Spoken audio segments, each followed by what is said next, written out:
Welcome back to the channel, guys. Today we're gonna be working on the Humvee. Now that the weather is a lot more favorable, I could be driving this since it doesn't have AC. However, it does have heater. But what I'm gonna be doing is I'm gonna be doing a big coolant flush.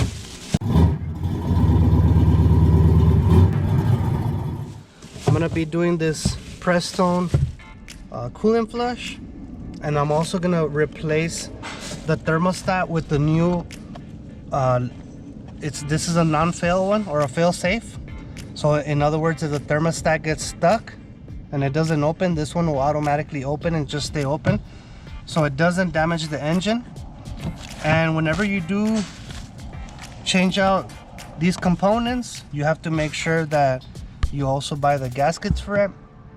So I bought this Fel Pro. I guess this is the better quality than the regular one. So this one, I ended up buying it, I think the original one, if I'm not mistaken. If I am, please comment on the bottom if anybody knows, but I think it's a 220 degree thermostat. So I am going to replace this one with a lot lower. This one is a 180, and the reason for that is because here where I'm at, the weather is typically very hot, and if I'm going to be driving it, I did notice that when I did drive it a bit, since I got it, I put about 1,000 miles on it. Just driving it, you know, from my house to the shop, little places here and there. But what I did notice is that the fan does kick on a lot, especially when I kind of take it on the highway. I do not go over like 55 just because I don't know, I haven't changed any of the other fluids. One of the things that I did change when I first got it was I did an oil change on that. So it's got fresh oil in there. You can see right there, I already crashed it. I crashed one of the forklifts. So because it's pretty wide, I mean, you kind of have to get used to driving these things. They are a lot of fun. I am also gonna be switching out these have the run flats. I'm gonna be taking those things out because they weigh a lot and it creates a lot of unsprung weight, and it's not needed, to be honest with you. I mean, I'm not gonna be going to war in this. It's pretty simple stuff so far. I've taken off these bolts to the thermostat, but as you can see, they're really ugly. So I'm gonna clean them up. Then after that, I'm gonna take off the thermostat. Then I'm gonna put the coolant flush. I'm gonna put it in here. And even though it doesn't have, since it doesn't have the thermostat, I should say, it's gonna be harder for it to pick up temperature. But what I'm gonna do is I'm gonna leave it running for a while. If it doesn't pick up temperature, then I'm gonna drive it around until it does pick up temperature. And then we'll see. Then I'll start the flush. Then I gotta do a couple more flushes. I already have the flush going through the engine. One thing that is recommended is that for you to open up your heater and run it at max, so it also cleans up the heater core, so it's completely, everything is flushed. I did run it for about maybe 10-15 miles without the thermostat. What I'm gonna do now is I'm gonna drain the radiator flush, or the coolant flush, and I'm gonna do it through this head cup. I'm just trying to wait a little bit to see if it's not that hot. I'll probably do it with some pliers, little by little. So I'm gonna drain this, then I'm gonna use a filter. It's an RV filter, I'll show you guys right now. But it's basically to purify the water from hard elements, or from hard minerals.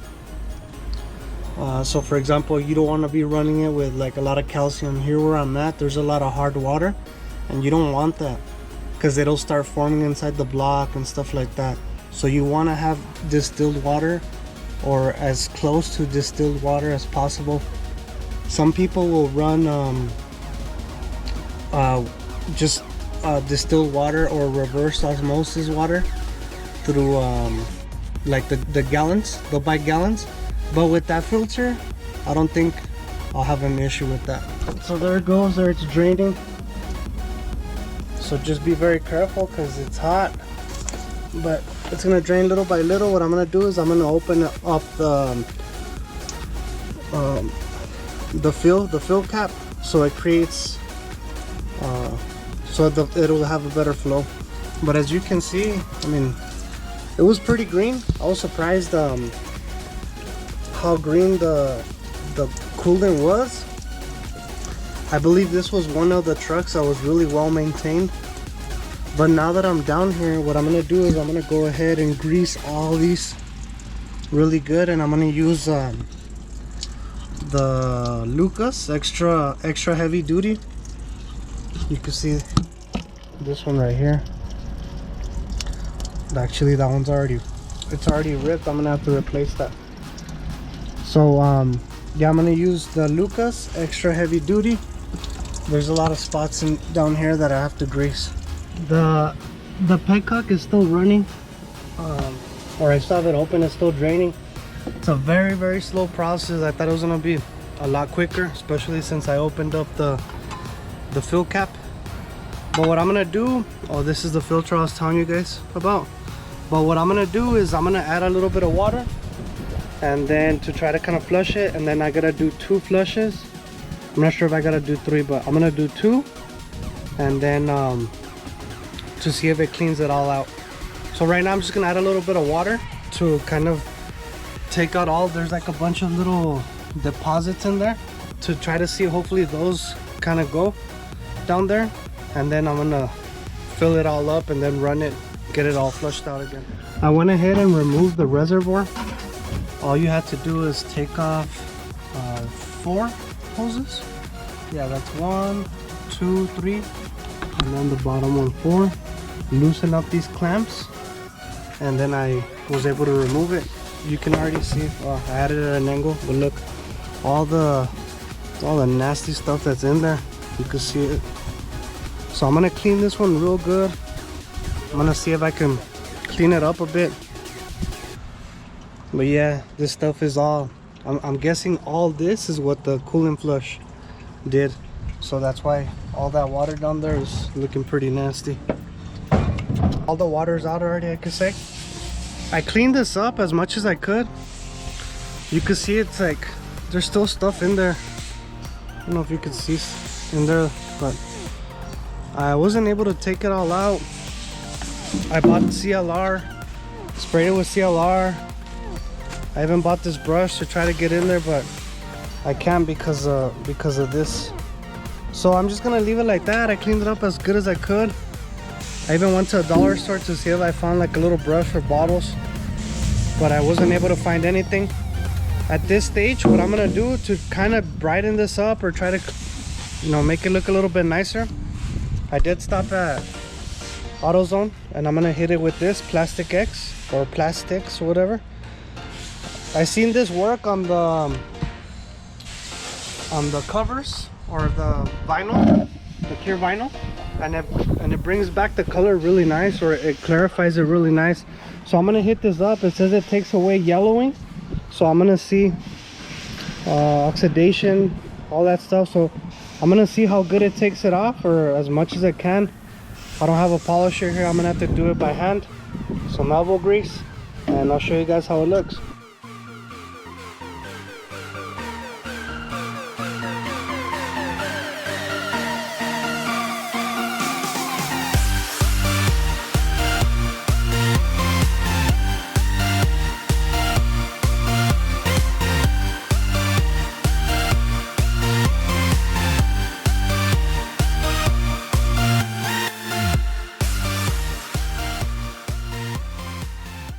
I'm currently on my second flush, where it's pure distilled water from that filter.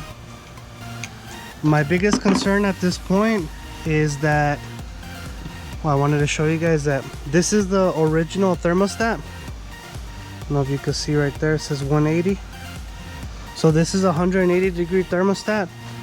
I don't know if it's a fail-safe, but I'm gonna replace it either way. But the problem that I see, both of these thermostats, I already measured them with the caliper. They're both 63 millimeters in diameter, but look at the big difference. I mean, my biggest concern at this point is will it even fit in the housing? It doesn't look like it's gonna have a lot of room in there. I'm gonna try it either way. I'm gonna do one more flush. The water's coming out pretty clear. That's why I didn't put a bucket to pick this up, because it was coming out pretty clear anyways. This one's coming out pretty clear. I'm gonna do one more just for the, you know, just for, I guess, peace of mind, whatever. I was able to salvage the original gasket that came with this one. I was able to salvage it so it doesn't leak. So it didn't leak. I was able to salvage it. I tightened it up. You're not supposed to torque them that much. I believe they go torque to about 8 foot-pounds of torque. 8 pound-feet of torque. Sorry guys. 8 pound-feet of torque. Anywhere between 5 to 8. I'll double check on that and I'll get back to you guys. Alright, I was able to clean this up a bit. But what I'm gonna do is I'm gonna throw it in the tumbler. Hopefully we could get a little bit more shine out of it. I know it's not gonna be like a whole lot, but something's better than nothing. Let's see what it does for us.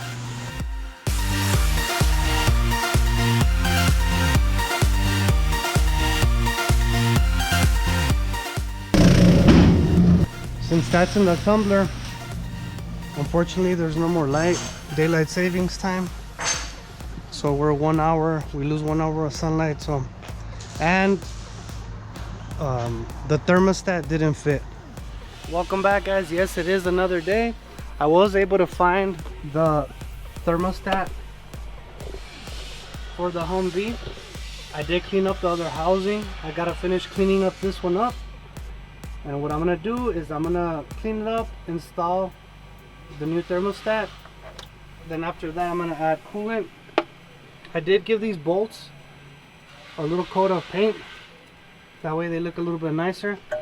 And the coolant that I'm gonna be using, or the antifreeze coolant, is gonna be this one. It's the Peak 50-50 mix already, so I don't have to be messing with dilution or anything like that. I did buy these at Harbor Freight Tools for $8 a gallon. So I have a total of 5. I think that should be enough. If not, I'll just go buy another one. Okay, I installed the thermostat with its new gasket here. You can see it's blue, and it is going to be torqued to 5 foot-pounds. So obviously I have this one, it's all little. This one, it's in inch pounds. So you can find you can easily find a conversion table online, and it's roughly 60 inch pounds for 5 pound-feet of torque. So I'm gonna do that, then I'm gonna add the coolant. It's torqued up. I just wanted to show you guys, look at the, I mean obviously you're not gonna be able to see that much, but you can see how it cleaned up when I threw it in the tumbler. Just looks a little bit nicer. That way you have nicer finishes. So now I'm gonna put the hose. I'm gonna try to put in as much coolant as I can, then start cycling it, make sure that I have enough coolant in there. I drove it for about 6-7 miles. The fan only kicked on about 2 times, when normally, right now it's really hot, this crazy bipolar weather, but it's about 80-82 right now. So normally if I would drive it before, the fan would kick on, you know, maybe like every mile it would kick on, and this time it only kicked on twice. So I checked it when I filled it up. I checked for all the fluids, make sure that it was, and I opened up one by the a line by the water pump, and a lot of coolant started coming out, so that gave me a sign that it was already running through the block. So I closed it up, filled it back up until the top, because I knew I was gonna do a heat cycle and run through the heater core. That's completed. I'm just waiting for it to kind of cool down a bit so I could check the level again, so I can open the cap. Well, look at the temp here. It already dropped to 200. It was, there you go, it was right now at 220, but for a while it stayed at 200. So the thermostat that I got at the 180 that I got for it, it's obviously doing its job. I want it to run a little bit cooler, but obviously, you know, this is not really designed for highway use, especially because it has the 3-speed automatic transmission. I'm trying to get my hands on a 5-speed, because the engine does run really well. It doesn't even have the 22,000 miles. I'll show you guys right there. So since I received it, or since I titled it under my name, it's only had about 500 miles, give or take. Since I was underneath there greasing everything, I am gonna have to replace a lot of the tie rod ends, and that makes sense. I mean, the truck is a 1992. Despite the year and despite, you know, being a military truck, I'm really satisfied with how well taken care of this truck was. So thank you guys. I appreciate you guys. If you guys consider this information informative, if you guys like seeing this type of stuff, right, or if you're considering buying a Humvee, definitely subscribe to my channel, because I am gonna be changing out other fluids, and you definitely want to do that if you ever get a Humvee. So thank you guys. Peace. I love you guys. I'm out.